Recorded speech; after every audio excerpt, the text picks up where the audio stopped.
Лусын нэг өдөр хорвоогийн 50 жилдээ тэнцдэг.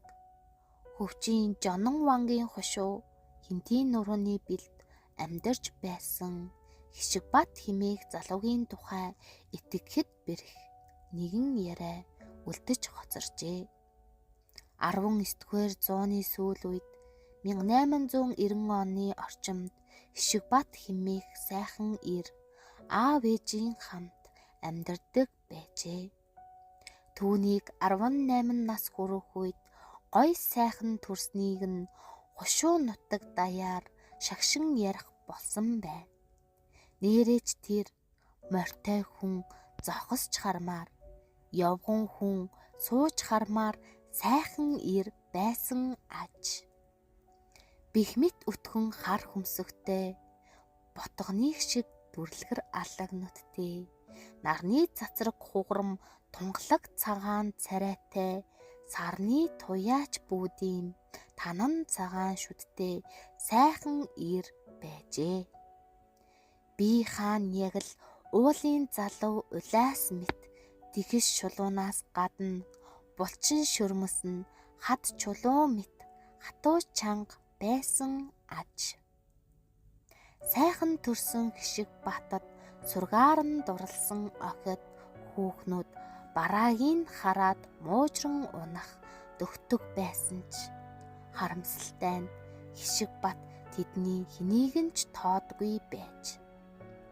Нүдтэй болгоны зүрхийг нь соромжтон татсан Хишигбат өөртөө нижил үзэсгэлэнгоо нэгэн бүсгүйд сэтгэл зүрхээ игнэгт зориулсан учраас өөр эмс хүүхнийг өчүүхэн ч тоодгүй байсан гэдэг. Тэрбээр тэрхүү бүсгүйд ухаангүй дурлаж ханилан суухаар эрс шийдсэн ч тэрхүү бүсгүй нь энгийн нэгэн хүн байсангүй. Уулын эзний охин байсан учир Хишигбат насаараа ганц биеэр хорвоог туулсан гэдэг.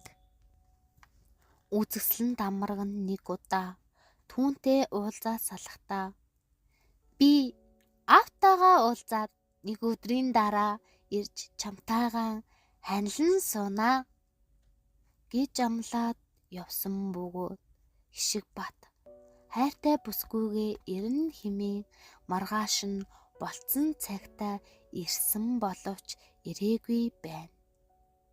Тэрбээр бүсгүйд бүхэл сэтгэл зүрхээ өгсөн учир тэр өдрийн маргааш гэсэн ирж хүлээжээ. Мөн тэрний маргааш гэсэн бүр бүтэн жилийн турш хайртай бүсгүйгээ хүлээсэн байна. Бүсгүй усанд хайсан чулуу шиг л таг чиг болсон ч Хишигбат дараа жилэн ч гэсэн өдөр болгон очиж хүлээжээ.